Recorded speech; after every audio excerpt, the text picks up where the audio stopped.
Olá, sejam todos e todas muito bem-vindos, muito bem-vindas a mais uma aula Paraná Ensino Religioso sexto ano e na nossa viagem pelo universo da pluralidade cultural e religiosa.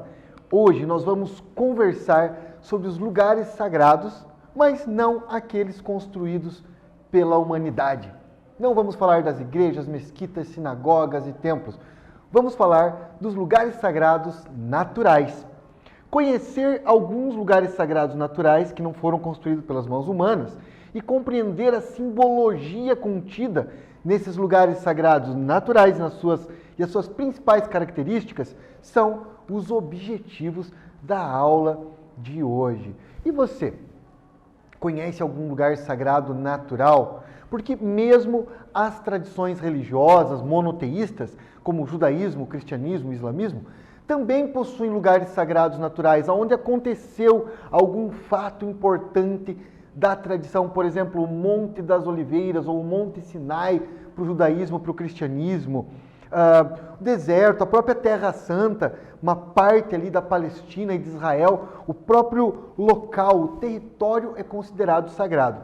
Mas, para além disso, algumas organizações religiosas concebem os rios, lagos, florestas, algumas montanhas como especialmente sagrados, porque são religiões, são culturas religiosas ligadas à ancestralidade, ao espírito dos antepassados e também ao espírito da natureza. Acredita-se que a natureza é dotada não só de vida, como também de espírito. E aqui temos dois exemplos, uma montanha toda avermelhada, será que vocês já ouviram falar dela? E uma floresta, um rio africano.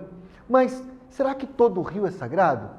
Será que toda montanha, toda floresta não são sagrados se a gente for olhar do ponto de vista de que são fundamentais para a vida humana? Bem, existe algum lugar sagrado na sua comunidade, na região que você vive, algum lugar sagrado natural? Lembre-se de que para os povos indígenas, toda a natureza é sagrada. Então, se nós olharmos tudo que está no planeta Terra, é considerado sagrado para as religiões nativas, e não apenas os indígenas aqui das Américas, também os aborígenes australianos, povos africanos, entre muitos outros. E para você, há algum lugar especial na natureza, aquele que te faz sentir bem, revigorado? E qual a importância da natureza na sua vida? Porque todos nós, de repente, temos uma praça arborizada, um fundo de quintal, uma chácara, algum parque, algum vale. No Paraná nós temos muitos lugares, como em Ponta Grossa, tem todo um parque chamado de Vila Velha, onde as rochas têm formatos interessantes, mas também tem a Lagoa Dourada, Buraco do Padre, temos as Cataratas do Iguaçu, sagrada para os povos indígenas. Na sua região, na sua vida, você tem algum lugar sagrado que seja especial para você?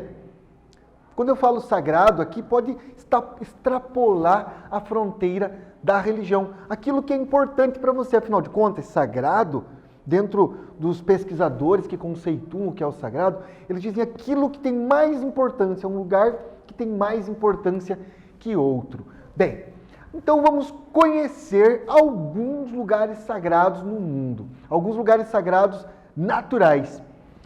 Na Austrália, na chamada Austrália, existem os povos aborígenes. São como os nossos indígenas, muito parecidos, porém eles têm a pele negra e uma cultura riquíssima.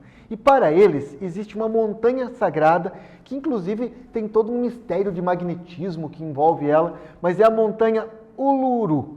Ela se destaca no meio de uma pradaria, num lugar plano, não só pelo formato dela, pela cor. Com mais de 300 metros de altura e 9,4 quilômetros de circunferência, Uluru é a montanha sagrada para o povo aborígene Anhangu, que habitam essa região há mais de 10 mil anos. Existem até filmes sobre essa montanha, e para eles ela é um dos lugares mais sagrados do mundo. É como se fosse o lugar onde começou a humanidade para esses aborígenes. O perímetro de Olorú possui uma quantidade grande de pinturas históricas. Então tem pinturas rupestres, milenares no entorno. Além disso, existem fendas, cisternas, poços com água, cavernas rochosas e gravuras sagradas para os aborígenes australianos. Quer dizer, possivelmente é um dos locais originais desses povos, então eles consideram essa montanha como sagrada. Mas existem outras montanhas sagradas para outros povos ao redor do mundo, cada uma por um motivo, um contexto muito específico. Os aborígenes, eles são nativos da Austrália e das ilhas e arquipélagos da região. Um filme bem antigo, Crocodilo Dundee, trabalhava com esses aborígenes australianos. Eles costumam pintar o corpo, tocar esse instrumento chamado digerido, que é um instrumento de madeira comprido. Eles assopram e fazem um som para entrar em transe. Aqui uma imagem também de um aborígene. E eles, além de tudo, eles resistiram ao processo de colonização, foram apartados as crianças dos adultos para não aprenderem a religiosidade. É uma religiosidade muito parecida com a dos povos indígenas e dos povos africanos, ligado aos ancestrais e também ligado aos espíritos da natureza. Os aborígenes usam a arte como meio de comunicação. Então, as pinturas corporais, a música, o canto, essas pinturas do corpo feitas em cascas ou mesmo pinturas feitas em casca de eucalipto, máscaras, retratam a cosmovisão desses povos e as histórias dos seus ancestrais. Cosmovisão é como se deu a origem do mundo, dos homens e das coisas. Diferente da tradição judaico-cristã, que se baseia na Gênese bíblica, os aborígenes australianos se veem conectados com o cosmos, com os vários sóis e planetas da Via Láctea, mas também com a terra, com a natureza, com os rios, com as águas e com os animais. Eles têm um profundo respeito pelos animais, se sentem como irmãos dos animais. E essas pinturas corporais, muito parecidas com as pinturas corporais dos povos indígenas, também são uma forma de comunicação. Bem interessante, né? O povo aborígene australiano.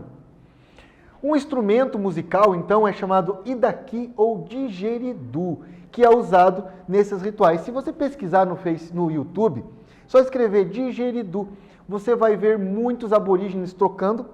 Tem toda uma mitologia sobre esse instrumento. Ele é feito com um galho grande de eucalipto, que foi furado por formigas, e eles assopram. Na verdade, ele só amplifica o som que eles fazem na própria caixa torácica. Cada pessoa tem a própria música e eles fazem uma respiração contínua, exercitando então a respiração, entrando num transe, e esse instrumento é muito característico da Austrália, embora hoje em dia já tem várias bandas modernas se utilizando, cantores, ele se popularizou.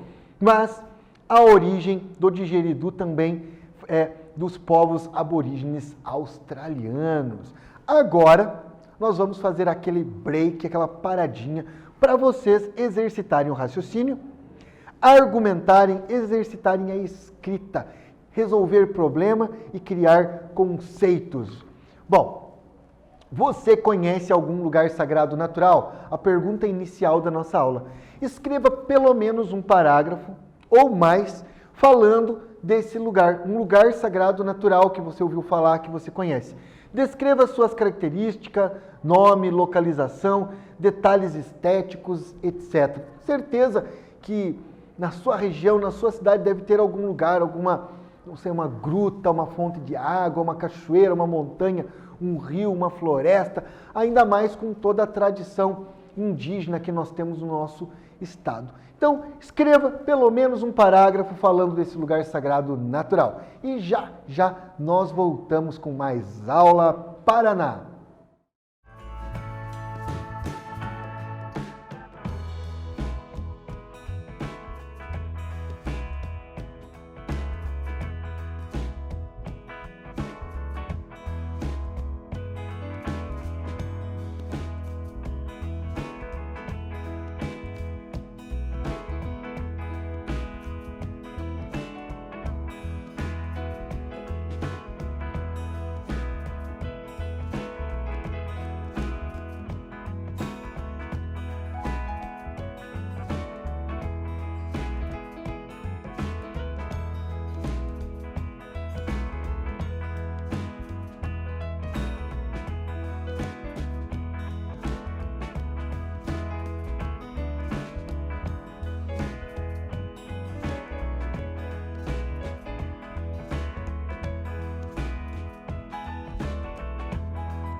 Voltamos com mais aula Paraná. E você teve um tempo para escrever pelo menos um parágrafo sobre um lugar sagrado da sua região.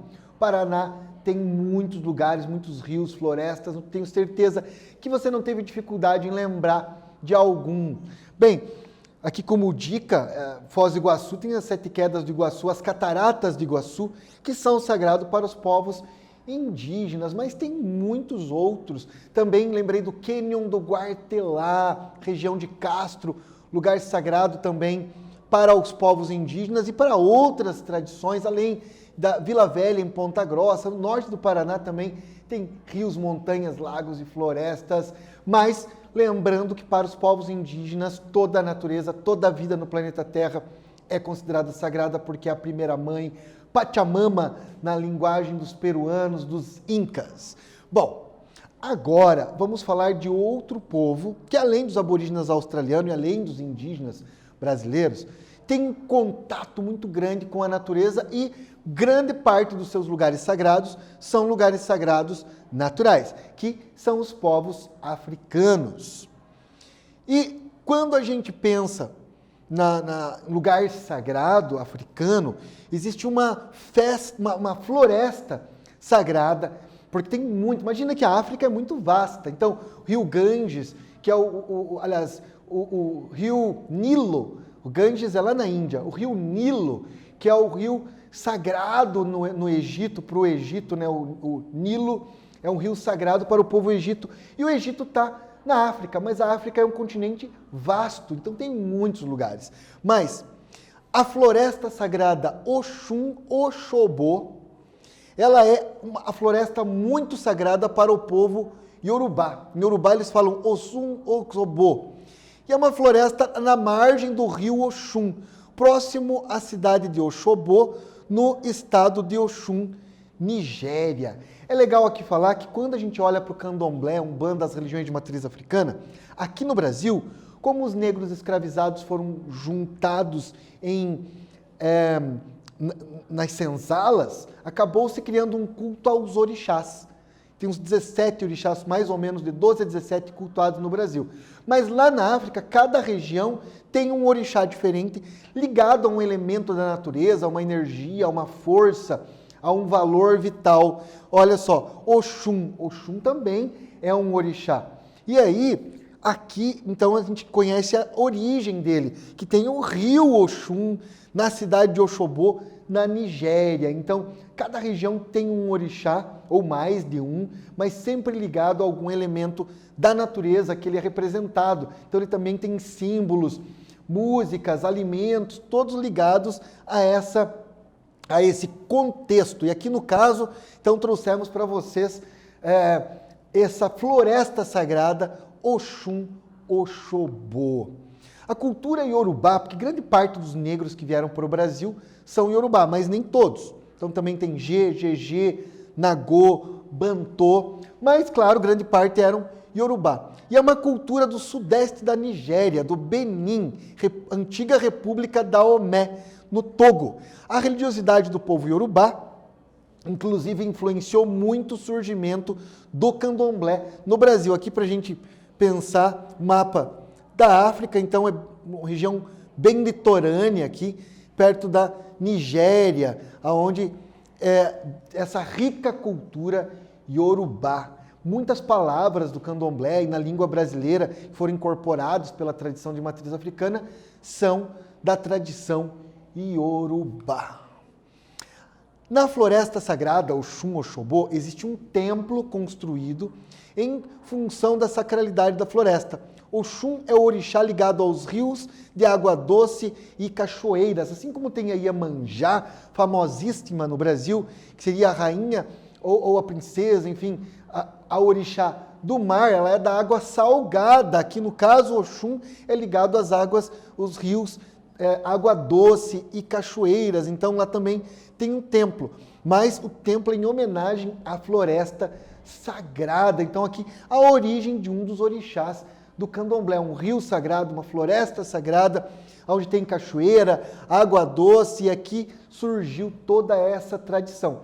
Cada região da África tem o seu orixá, um ligado a uma montanha, a uma cachoeira, a um rio, ao mar, mas aqui no Brasil, como eu disse, eles todos juntos acabou se criando então as religiões de matriz africana, como por exemplo o candomblé. Você não encontra o candomblé na África originalmente, você encontra o culto a determinados orixás, e aqui no caso, em Benin, tem essa rica cultura ligada à ideia da floresta, aos rios, o que é importante porque nos ensina também o quanto que nós devemos preservar a natureza. Bom, falamos dos aborígenes australianos, falamos um pouco da cultura de Benin, o Togo, antiga República da Daomé, na floresta Oxum-Oxobô, à margem do rio Oxum, que também aí está conectado com a ideia do orixá Oxum.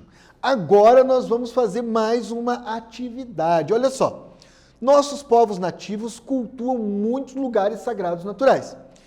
Pesquise um lugar sagrado no Brasil. Sua pesquisa deve abordar: é sagrado para quem? Por quê? Está localizado aonde? Tem sofrido intervenção humana? Tem sofrido... E se tem sofrido intervenção humana, como isso afeta a cultura daqueles que creem na sua sacralidade? Eu vou explicar diferente. Você vai ter aí um tempinho para fazer uma pesquisa, ou procurar nos seus livros, ou na internet, e você vai pegar algum lugar sagrado brasileiro, algum lugar sagrado dentro do nosso contexto, e vai tentar analisar se esse lugar foi alterado, se esse povo continua estando ali próximo, como que a vida moderna tem afetado esses lugares sagrados. Um tempinho para vocês pesquisarem, já voltamos com mais Aula Paraná.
Voltamos com mais Aula Paraná e vocês tiveram um tempinho para pesquisar algum lugar sagrado no Brasil, o nome, para quem é sagrado, aonde está localizado, quais as características e se teve intervenção humana e como isso afetou a sacralidade do lugar.